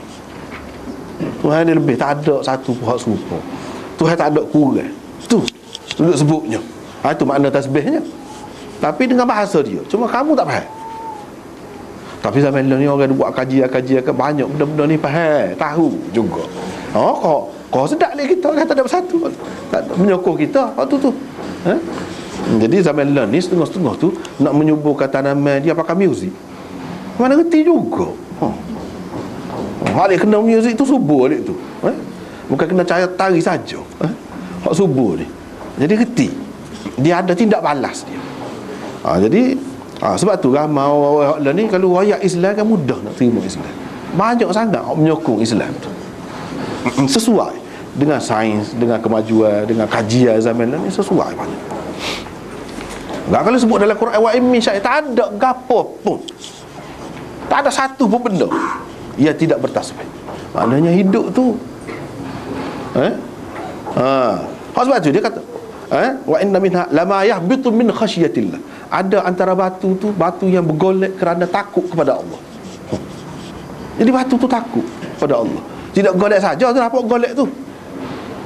Kita kata golek tu kita takut kena rumah je, nak kena orang kau tu je. Di sebalik tu dalam Quran sebut dah.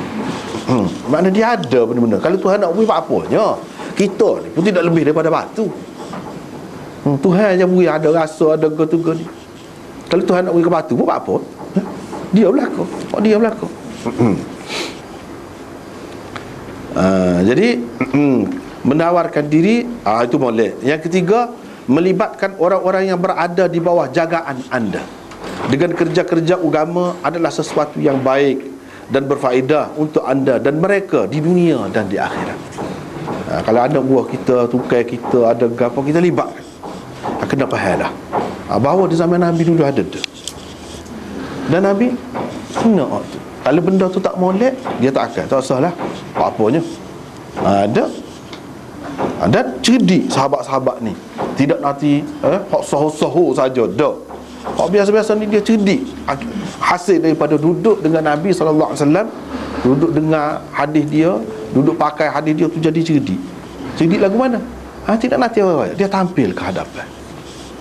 Tampil ke hadapan, menawarkan diri dia. Dia tak boleh tak apa. Anak buah dia, tukar dia ada. Jadi dengan melibatkan anak buah dia tu, boleh pahala ke dia, boleh juga. Dan tukar tu boleh pahala juga. Begitulah kalau kita jadi toke kau, kita jadi bos kau, kita jadi gapo kau, kita libatkan. Boleh lah macam sekarang dia duduk buat kan, setengah-setengah tu pejabat, dipanggil orang ngajar. Libat kau, kena tu, kena ikut. Buat peraturan gitu. Masa semayang, bagus lah. Lagu tu lah honaknya. Sebab dia pahala tu bukan boleh kepada pekerja tu saja. Kepada hak benarkan itu pun boleh pahala juga. Tidak sajalah. Tidak saja. Begitu juga kalau kita kata pembantu rumah ke, kalau kita ajar dia, kalau ajak orang main ngaji Quran di rumah, dia tak panas, suruh dia ngaji kita, boleh pahala kita. Boleh pahala kita. Begitu juga lain-lain lah. Lagu tu lah. Yang keempat, majlis Nabi SAW dihadiri juga oleh orang-orang perempuan. Tidak kata majlis Nabi ni orang lelaki saja. Kalau orang perempuan mesti tabir, mesti ada dinding kau, skrin kau, gapo kau. Tak. Tidak. Pernah dalam hadis Nabi ada sebut, betul sebab kita sebelah lelaki, sebelah orang perempuan. Pernah ada. Jadi orang perempuan pun terlibat. Jadi orang yang tak nak orang perempuan terlibat ni tak betul. Orang perempuan duduk ceruk, duduk ujung, tak betul lah. Sebab apa? Kita tengok dalam hadis banyak sangat, bukan sedua hadis, banyak penglibatan orang perempuan ni. Pergi ngaji pun ada juga, sekali dengan orang lelaki. Suku pun ada juga. Boleh buat berlaku. Jadi hak ni begitu juga. Dihadiri oleh orang-orang perempuan. Yang kelima, keharusan bercakap, berbincang dan berdialog dengan lelaki atau perempuan bukan mahram dalam keadaan yang tidak menimbulkan fitnah. Boleh kecil. Tapi ada orang terlajak tu kan, dia kata suara orang perempuan ni pun aurat juga, dia kata. Ada juga. Ustaz juga orang kata lagu tu. Tak betul. Gini senang, kita Quran hadis nombor satu. Kalau ada dalam Quran dalam hadis, susah. Kalau ada pendapat ulama pun tak apa dah. Ni kan Quran dengan hadis pula ada. Nak gapo dia lagi orang lain ya? Tak perlu dah lah. Dah ada hak tu. Nak pendapat ulama, nak petua tugas ni kalau tak ada. Kalau sudah ada, pakai hak tu. Apa ni? Pakai hadis tu. Jadi setengah-setengah tu kan dia faham gitu. Dalam telefon pun tak sih. Kecil. Allah mangsa masyarakat ni mangsa ajaran yang tak betul sebenarnya. Jadi kita akak dia bunyi suara orang nyata tu kan pakai senyap. Padahal kita tak kenal Tuhan pun dah. Tak tahu mana orang siapa setara tu masuk meresak tu ajaran tu tak ada pasal-pasal susah. Ni depan Nabi pergi goyak depan Nabi, orang tahu nama dia gapo. Boleh bercakap tidak aurat. Jadi kalau kita ngaji Quran kau tu guru tina tak apa. Ada murid perempuan tu guru dengar dia macam tak apa. Boleh tak ada gapo. Setengah-setengah orang tu terlajak dia kata takut gini-gini. Tu lah jadi tak maju kita ni. Zaman dulu orang kita takut nak ngapal Quran, dia kata kalau ngapal Quran terlupa, sudah gini ancaman dia neraka lah macam-macam. Tak ramai lah orang ngapal Quran. Hak tu lagu man. No, kena faham molek lagu man. No. Hak siapa apa dia ada ancaman gitu semua tu. Dia pakai umum gitu, pakai umum gitu. Tak boleh.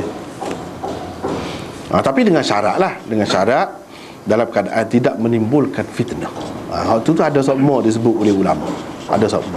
Nak suruh beringat, nak suruh beringat. Sebab memang boleh menimbulkan fitnah, memang. Dengan suara tu pun boleh juga timbul fitnah. Tidak nanti orang, kepada orang lelaki, orang perempuan pun serupa juga. Kalau lagu tu tak boleh kecek lah. Dah orang lelaki pun dah aurat dah. Boleh jadi dia timbul perasaan kadang-kadang. Kat mana kita nak tahu? Jagalah diri masing-masing tu, ya? Jagalah diri. Situlah baru nampak setara mana kekuatan kita.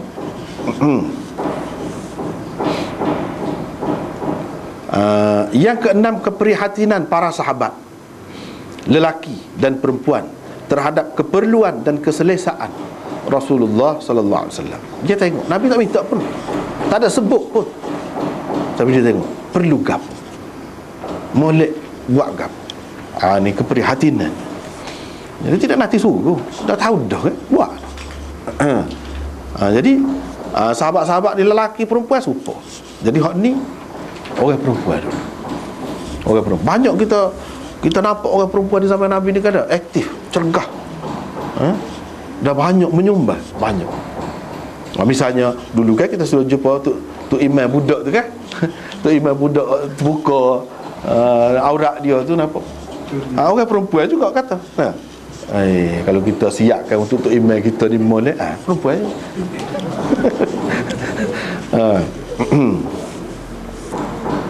Dulu kita sudah jumpa banyak benar peranan dia. Tidak kata orang perempuan itu tunggu nanti terima saja, tidak. Bahkan Nabi SAW suka setengah-setengah orang dia kata orang perempuan tak boleh kerja, haram kerja. Parah lebih-lebih sangat tu tak boleh. Jangan dia lebih-lebih sangat. Yang Nabi kata bini dia tu hak paling cepat akan berjumpa dengan aku lepas pada aku mati, hak paling panjang tangannya. Kita jumpa tu kan baru jumpa apa. Semua ulama kata, isteri-isteri Nabi yang lain pun kata duduk kamar kau Saudah, pasal dia tinggi sikit dah. Rupanya Zainab paling rendah di kalangan dia. Apakah ukur pokok dia siapa dia tak panjang. Saudah lah. Lepas tu tiba-tiba Zainab mati dulu. Pakak mikir, rupanya Nabi tidak kecek bahasa betul gitu. Kiasan. Bahasa kiasan. Jadi maksud dia paling kuat berderma. Jadi dalam isteri-isteri Nabi tu ni buat kerja sendiri. Dia ada pendapat tes sendiri. Jadi molek. Tu satu sifat yang baik, satu kelebihan tu. Satu kelebihan. Tidak bergantung dengan orang. Jadi ada pinti dia buat kebajikan. Tu benda. Kalau kita tengok Asma apa, isteri kepada Zubair bin Awam, dia pergi tolong suami dia, junjung, barang-barang junjung, rupuk junjung macam-macam lah, buat kelik rumah, tolong suami dia. Pergi keluar rumah, buat kerja. Ada kalanya pergi seorang, suami dia tak ada, pergi, boleh. Nabi tak ada kata gapau. Bukan puji pula molek, ada. Jadi orang kata tak boleh kerja tu pun melampau juga. Tengoklah lagu mana. Kalau pergi dalam batas-batasnya, tak apa. Kalau tak pergi, bukan duduk buka aurat rumah, tak boleh buka. Sepatutnya juga kalau nampak kat orang, super. Kalau jaga dalam batas-batas dia, bahkan itu molek. Dalam Quran sendiri mengakui ada usaha setengah-setengah suami tu dahsyat-dahsyat lah kadang-kadang masyarakat ni kan. Dia ugut bini dia kata bila bini jadi semua tu jadi kena hak dia, kena buat nama dia, segala kereta gapo. Ada siapa kepada kita? Tak ada. Dia tak boleh. Dia kata kena hak dia. Jangan lagu tu nyanyi. Lirrijali nasibum mimma iktasabu walin nisa'i nasibum mimma iktasabna. Dah ada Quran Gabriel lagi nak pakai orang je. Orang lelaki dia ada bahagia dia, habuan dia daripada hasil usahanya. Orang perempuan ada bahagianya daripada hasil usahanya. Dia sebut orang perempuan ni berusaha juga, bukan lelaki saja yang berusaha, dan berhak, ada hak dia sendiri. Itulah kelebihan Islamnya. Hak molek-molek tu jadi tak molek pula. Sebab apa? Sebab capu saat ni lah. Sebab capu saat ni. Jadi orang perempuan tak boleh bertikar bayar dengan lelaki, tak boleh nampak, tak boleh tengok langsung. Itu tak betul tu. Zaman Nabi tidak gitu. Tidak gitu. Waktu kita sudah bincang dah lah sebelum pada ni kan, sebahagiannya sudah bincang dah. Yang keenam, yang ketujuh, menerima sumbangan orang ramai untuk menjayakan program-program agama. Boleh terima sumbangan orang ramai untuk menjayakan program-program agama. Jadi jangan tak terimalah. Kalau orang bui, ambil saja di sini. Sumbangan untuk agama ke dia. Dia nak bui khidmat tukar dia. Lepas tu kayu ke apa, kira-kiranya hak dia lah. Boleh. Boleh bagi.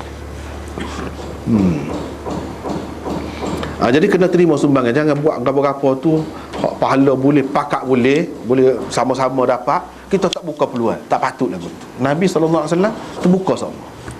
Dia terbuka sama. Bahkan kalau royak molek, kadang-kadang tak royak tak tahu kan. Dia mau nak buat masjid kau tidak, mana tahu. Kalau royak tahu, patut terpulang lah. Dia benda suka rela, bukan wajib, bukannya zakat. Tapi situlah nak tengok setara mana kita ni. Sebab tu orang panggil sedekah. Sedekah tu makna ke dia sedekah tu? Sedekah. Sedekah tu makna benar. Dengan kita buat tu berarti kita membenarkan apa yang kita tahu. Apa yang diceritakan kepada kita bahawa benda ni dapat pahala. Kita yakin dah dapat pahala tu. Kita membenarkan dengan perbuatan kita. Sebab tu orang panggil sedekah. Sebab dengan perbuatan tu membenarkan keyakinan kita, akidah kita, ajaran Quran dan ajaran sunnah. Itulah. Bukan senang nak keluar pintu tu pun. Kalau tidak, boleh buat kau lain kita kata. Tapi sebagai membenarkan hak Quran kata, hak hadis kata, ni boleh pahala banyak, jihad juga dengan harta benda, kita buat. Kita membenarkan. Sebab tu nama sedekah tu.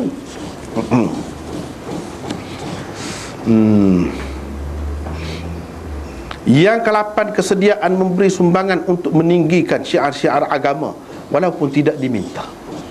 Tak minta pun tak apa. Dia bersedia. Jadi syiar-syiar agama.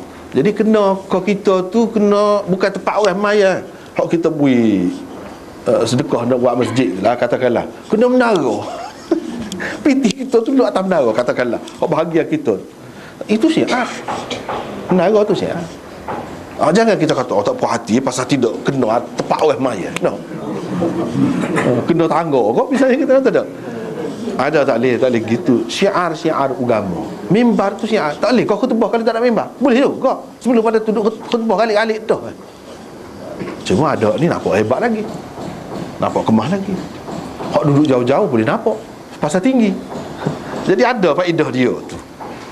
Kalau rendah boleh jadi jauh-jauh tak nampak. Nabi SAW dia mengambil kira benda-benda lagu tu. Benda-benda kau banyak faedah, kau molek tu molek. Supaya dia masa buat haji kan, masa buat haji dia duduk atas unta. Sebab kalau dia jalan kaki supaya orang lain juga tak nampak duduk jauh-jauh. Tapi kita lah ni tidak buat naik unta apa. Sebab kita faham maksud dia, apa tujuan dia. Tujuan tu tak ada dengan kita. Ini agak dia naik unta kita berok habis dalam masjid tu. Tak ada faedah tu. Unta dia unta lagu mana. Jadi ada faedah dia buat. Supaya juga ni member ni pun nak suruh, apa tujuan member? Nak suruh hak jauh-jauh nampak.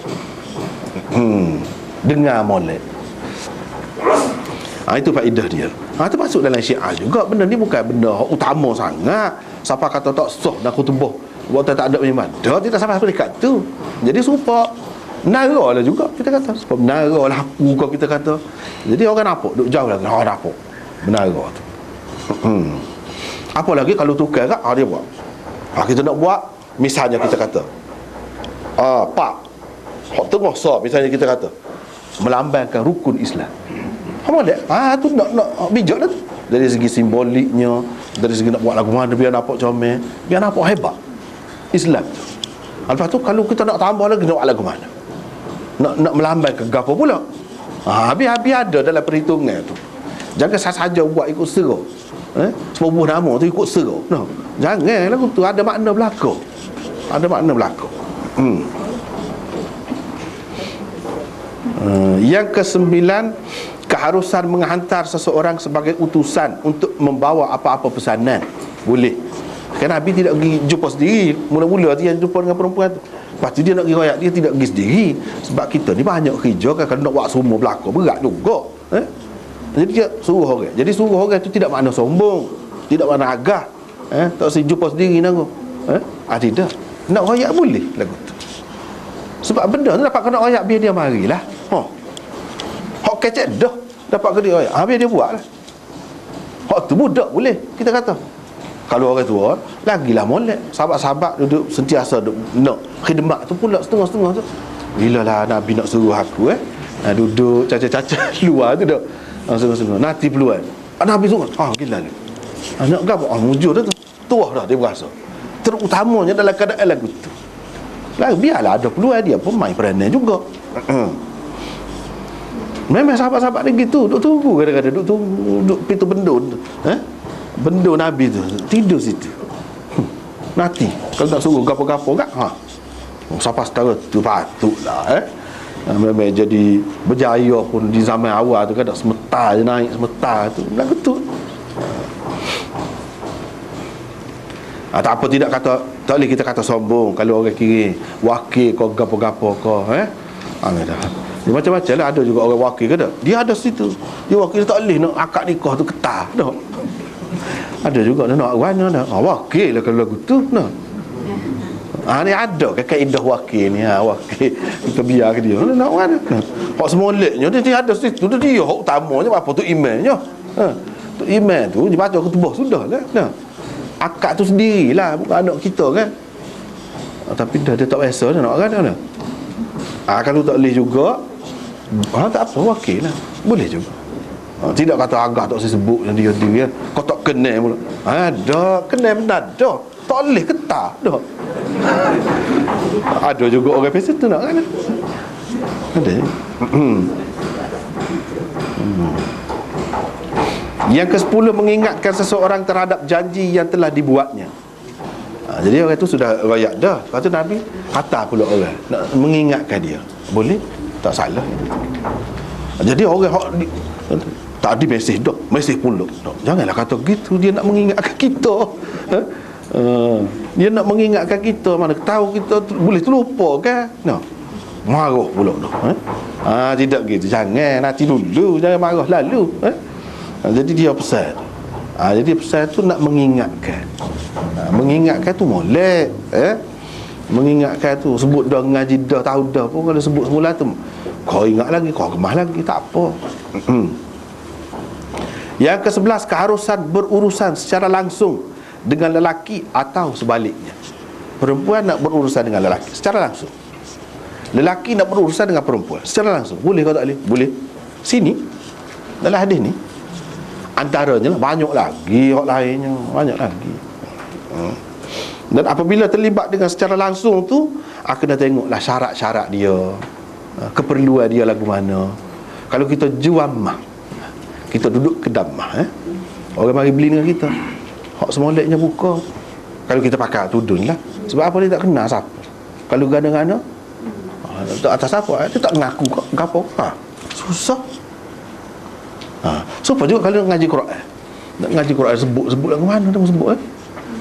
Jadi bila kita ngaji tu, guru lelaki pun kena buka, baru jadi musyafahah betul. Kalau ada hak perempuan, kita berasa tak selesa dengan lelaki, tak apa, carilah hak perempuan yang ramah dah, tak apalah, hak tu lebih baik kita kata.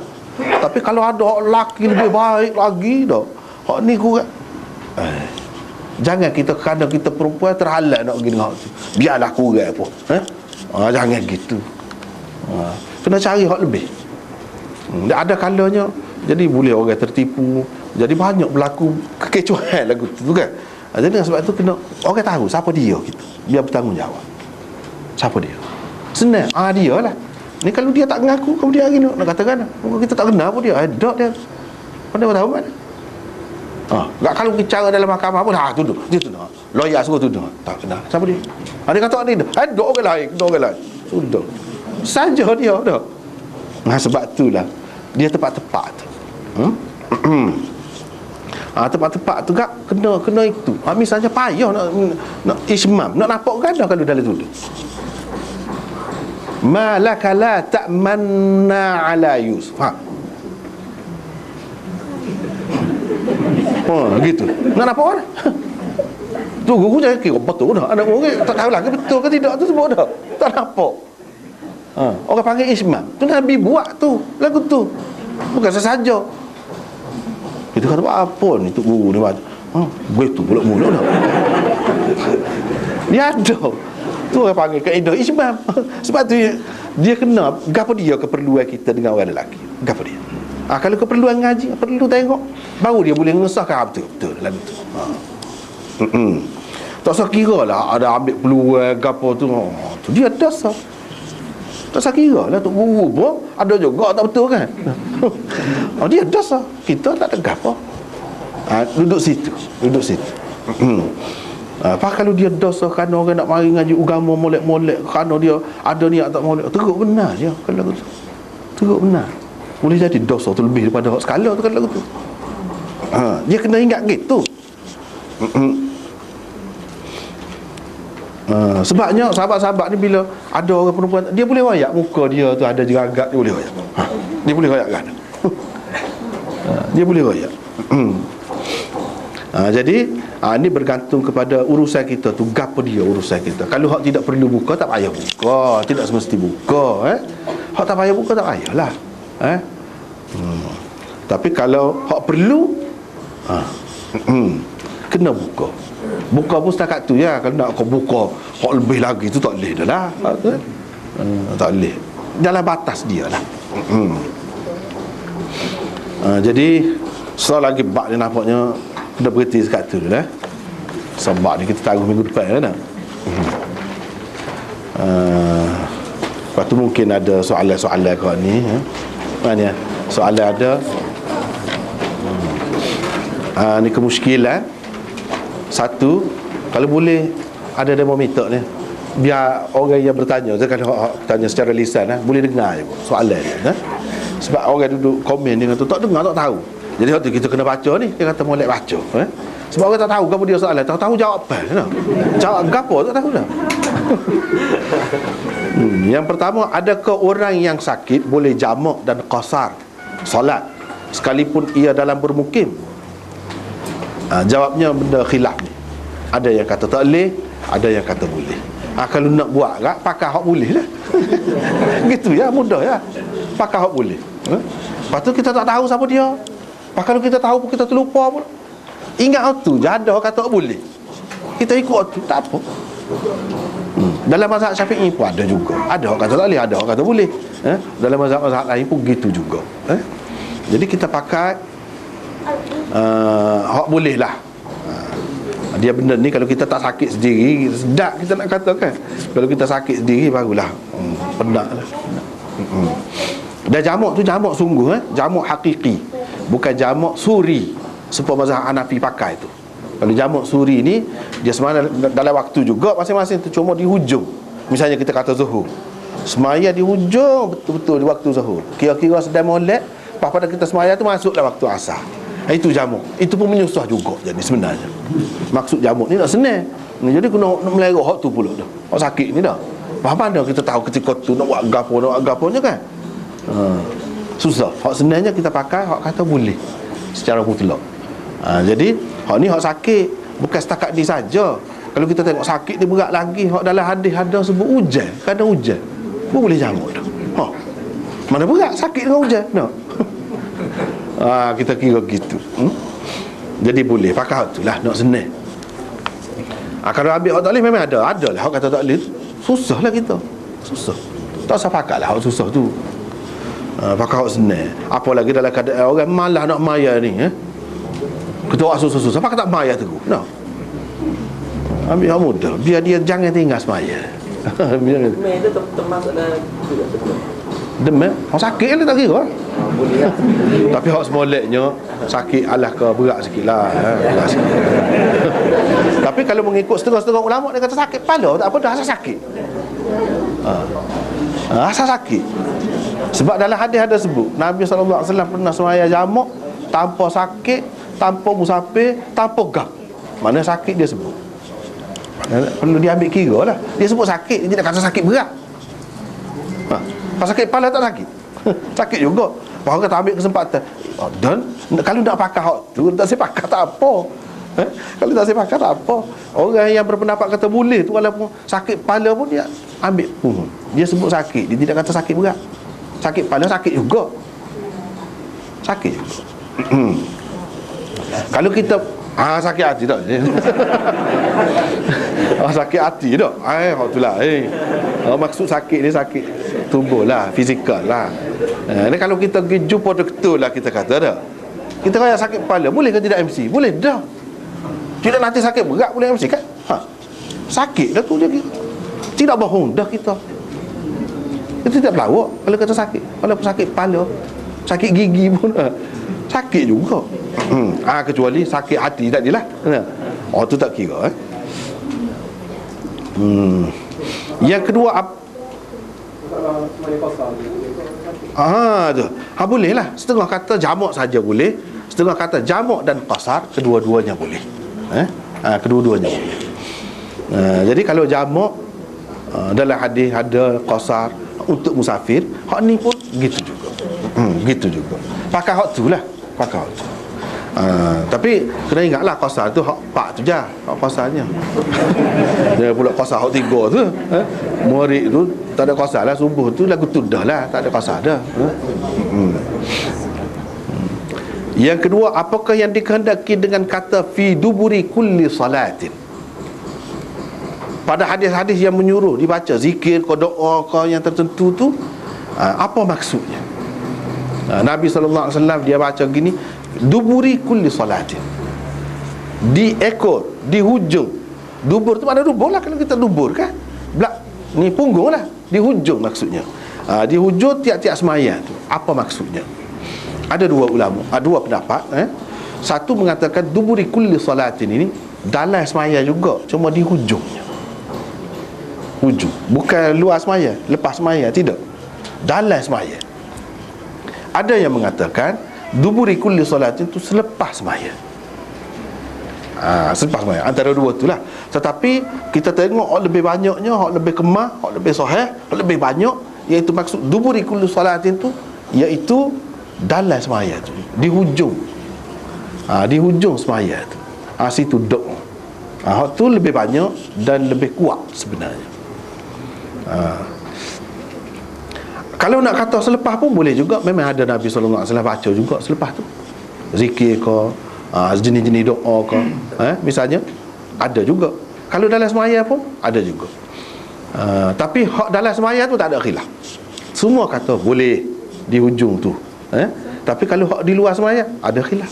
Ada yang kata tidak, bukan selepas tu maksudnya. Kalau kita kata dubur seseorang, adakah ia di luar daripada tubuh dia, suku?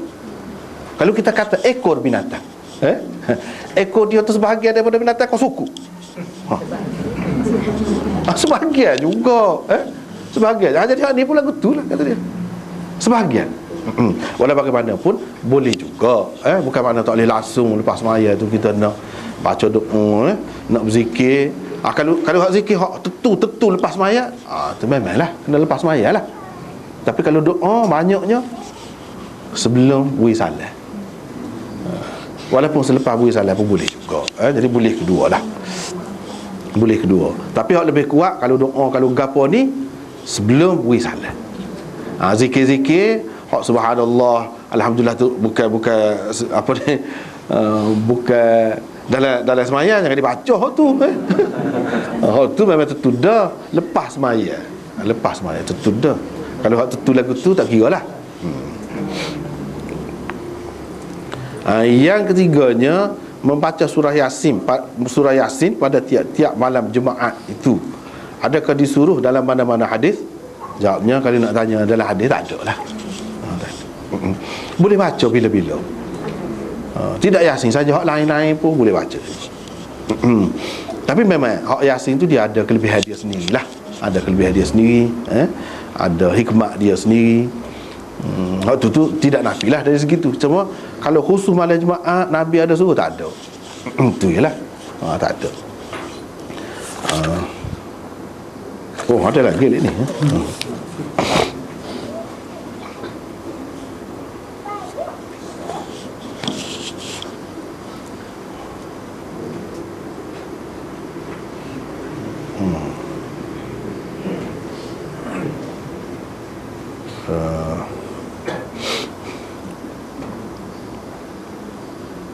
Ni berapa kali dah ni sebenarnya ada ni kan.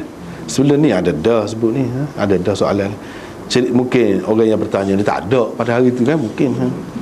Cerita pasal sahabat Nabi Suraqah yang dijanjikan oleh Nabi untuk mendapatkan 2 gelang tangan yang dipakai oleh Kisra. Jika Suraqah menolong baginda, maka akhirnya Suraqah dapat kedua-dua gelang itu. Adakah cerita ini sahih? Jawabnya sahih. Sahih, boleh pakai tu. Dulu sebut dah ni. Yang kedua, cerita pasal perempuan mempunyai 9 nafsu dan 1 akal, manakala orang lelaki mempunyai 1 nafsu dan 9 akal. Adakah cerita ini benar? Jawabnya tidak benar. Tidak benar ni. Ini setengah-setengah orang dia kaitkan ni dengan hadis ni, tak ada kena-mengena, jauh sekali lah hadis ni. Dalam kenyataan pun kita tengok tidak gitu kan. Dalam kenyataan pun tidak gitu. Yang ketiga, adakah hadis tentang menyapu muka selepas solat? Jika ada, apakah taraf hadis tersebut? Ini pun sudah ada dah dulu. Kita sudah kaya ada, memang ada, tapi hadis tu dhaif jiddan. Dhaif telajuk. Bila dhaif telajuk ni apa ni? Kita nak buat setara mana? Boleh, tapi jangan anggap Nabi kata, Nabi buat. Tak boleh. Jangan berasa ada kelebihan kau apa, tak boleh. Itu syarat kalau hadis dhaif jiddan ni. Nak buat boleh. Apa lagi waktu tu sudah di luar semayan dah tu, kalau nak kira tu luar semayan dah. Semayan ni habis dengan 2 salat je. Kalau nak kira sah salat pun habis dah. Kalau dia niat sudah kan, waktu tu sudah di luar dah, kena kira. Cuma sudah jadi terbiak kan orang kita ni, tempat kita ni dia banyak sebar benda-benda gini lah. Banyak tersebar sangat. Jadi duduk amal tu lah.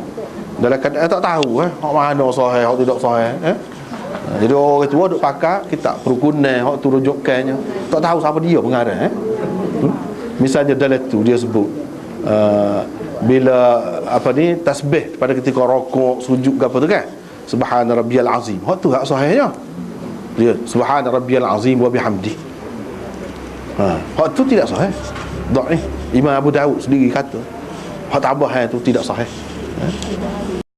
Jadi orang kita tu sudah biasa pakai hak tidak sahih.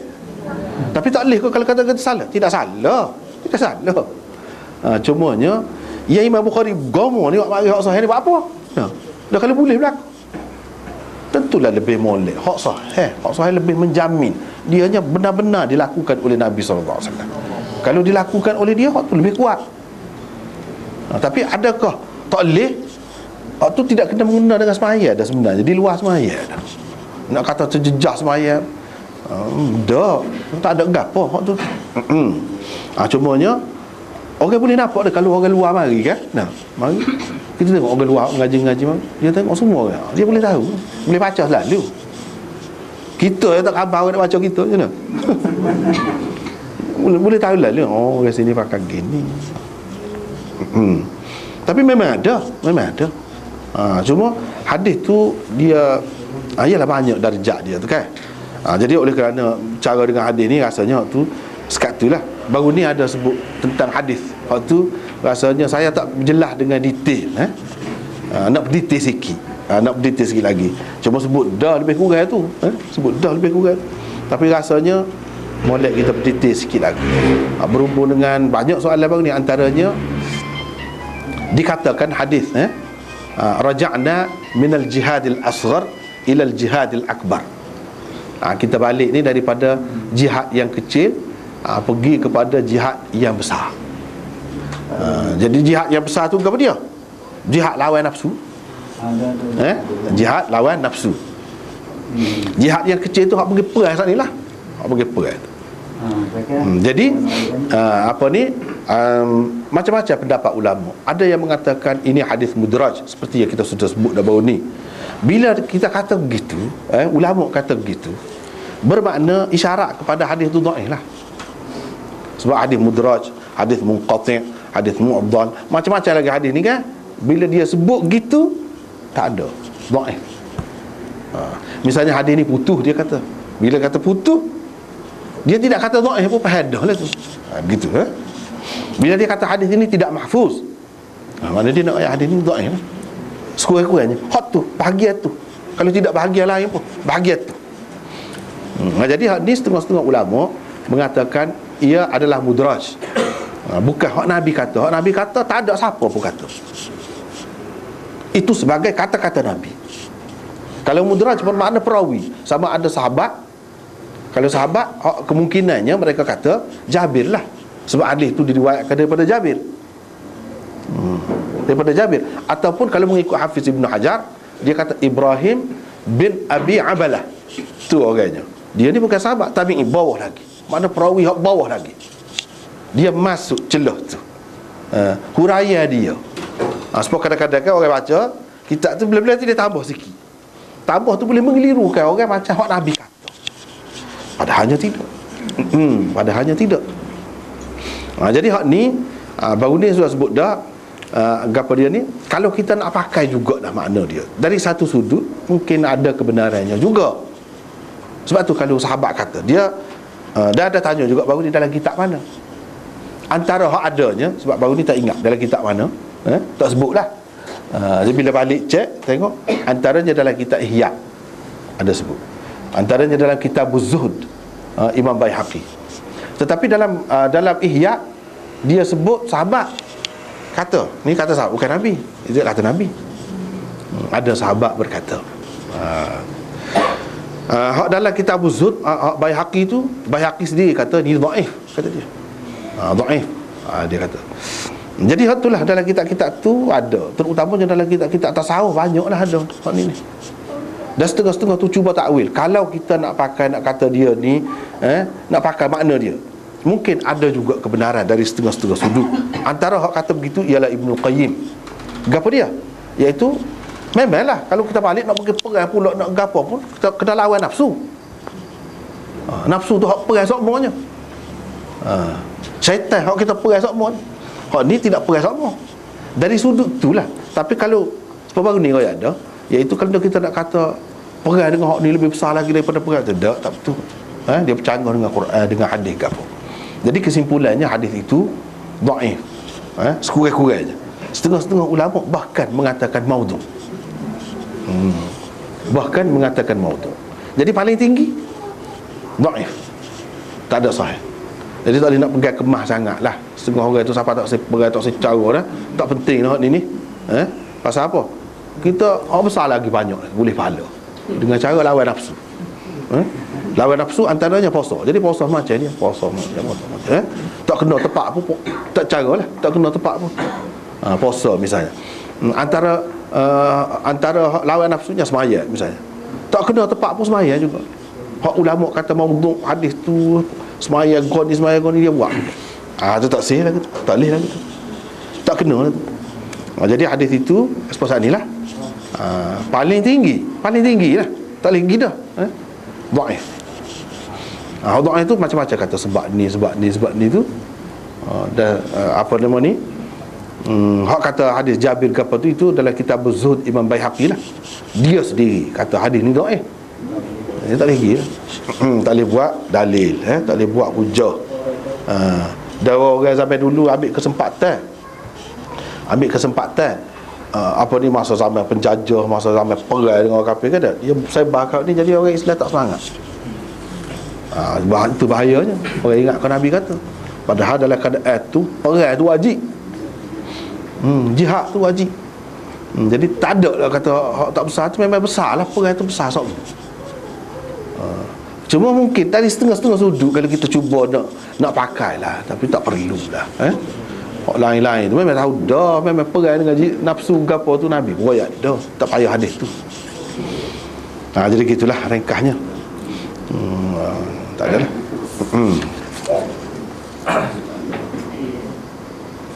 Wallahu a'lam. Ada?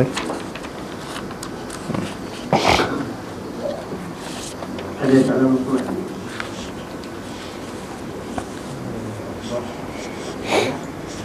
Saya pasal aurat suara kan. Kalau macam kecek lembut tu.